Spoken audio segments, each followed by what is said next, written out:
chapter 61 and verse 10 says this, I will greatly rejoice in the Lord. My soul shall be joyful in my God, for he hath clothed me with the garments of salvation. He hath covered me with the robe of righteousness. These verses illustrate to us that God desires to cover us with the garments of salvation, or he wants to clothe us with the robe of righteousness. Now, be careful here, because some people have interpreted this to mean I wear certain holy garments and I wear them all the time. As a matter of fact, when I go get in the shower, I even keep them on then. When he says they have no cloak for their sin. Let me tell you this. If you're a human being, you're in need of a cloak. And spoken unto them, they had not had sin.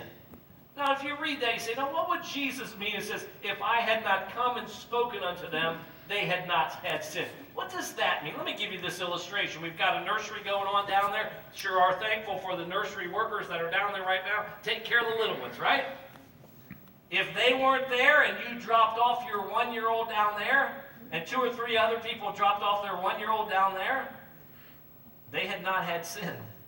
They wouldn't know what sin was, but oh boy, it would get ugly down there. There would be scratching and biting and hitting and all kinds of things going on down there, right? It would be, I want that toy. I don't care that I have 7 others here. I want that one because you have it. And you need a nursery worker to show up and say, whoa, whoa, whoa. Don't do that. Don't bite. Don't kick. Don't hit. Don't scratch. That's not right. You can't behave like it. And what they're doing is they're shedding light on what would be wrong behavior and right behavior. Well, Jesus is the light of the world. And he shows us that we're sinners. Now here's what you say. Well, then I don't want to be anywhere near Jesus.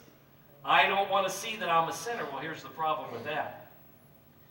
When we make a decision that we're going to run from Jesus and we run from the light, we're not going to recognize we have a problem that needs covered.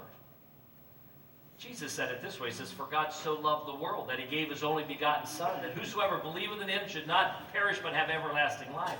For God sent not his Son into the world to condemn the world, but that the world through him might be saved. He that believeth is not condemned, but he that believeth not is condemned already, because he hath not believed in the name of the Son of God. And this is the condemnation. Now listen to these words of Jesus. This is the condemnation, that light is come into the world, and men love darkness rather than light, because